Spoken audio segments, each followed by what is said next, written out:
नमस्कार, आप देख रहे हैं पंजाब केसरी राजस्थान और राजस्थान की सबसे बड़ी खबर, जहां भजनलाल सरकार के 2 साल पूरे होने पर राज्य भर में 20 से 25 दिसंबर तक कई बड़े कार्यक्रम आयोजित किए जा रहे हैं। ये केवल एक वर्षगांठ नहीं बल्कि किसानों, उद्योगों, एमएसएमई सेक्टर और पर्यटन उद्योग के लिए बड़े ऐलान का सप्ताह माना जा रहा है।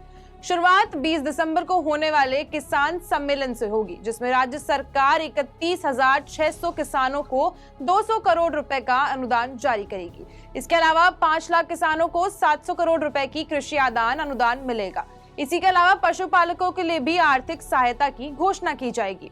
डेयरी और दूध उत्पादन से जुड़ी नई योजनाएं भी इस दिन सामने आ सकती हैं।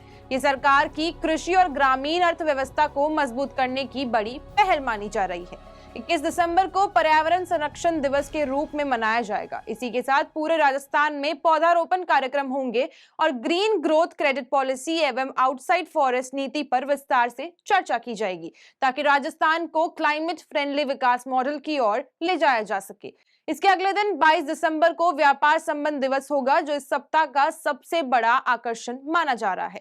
इस दिन पर्यटन क्षेत्र में करीब 2 लाख करोड़ रुपए के निवेश प्रस्तावों का ग्राउंड ब्रेकिंग होगा। इसके साथ ही global investment centre policy, MSME professional policy और ease of doing business policy पर गहन विमर्श किया जाएगा। राज्य सरकार निजी औद्योगिकी पार्क योजना और इसी के साथ में नई एरोस्पेस पॉलिसीज का भी विमोचन करेगी, जिससे राजस्थान उद्योग और टेक्नोलॉजी के लिए नए दौर में प्रवेश किया जा सकेगा। 23 दिसंबर को एमएसएमई कॉन्क्लेव आयोजित किया जाएगा, जहां पे उद्योग सेक्टर के गठन और क्लीन स्क्रीनिंग नीति पर चर्चा होगी। ये छोटे और मध्यम उद्यमों के लिए नई दिशा देने वाला कार्यक्रम माना जा रहा है। 24 दिसंबर को पर्यटन कॉन्क्लेव होगा, जिसमें नई पर्यटन नीति, फिल्म टूरिज्म प्रोत्साहन नीति और राज्य की अन्य पर्यटन परियोजनाओं की समीक्षा की जाएगी। इससे राजस्थान के पर्यटन सेक्टर को एक और बड़ा बूस्ट मिलने की उम्मीद भी की जा रही है। अंत में 25 दिसंबर को सुशासन दिवस के मौके पर राज्य स्तरीय समारोह होगा, जहां सरकार अपनी उपलब्धियां जैसे प्रशासनिक सुधार, डिजिटलीकरण, पारदर्शिता और सेवा वितरण की नई नीतियां प्रस्तुत करेगी।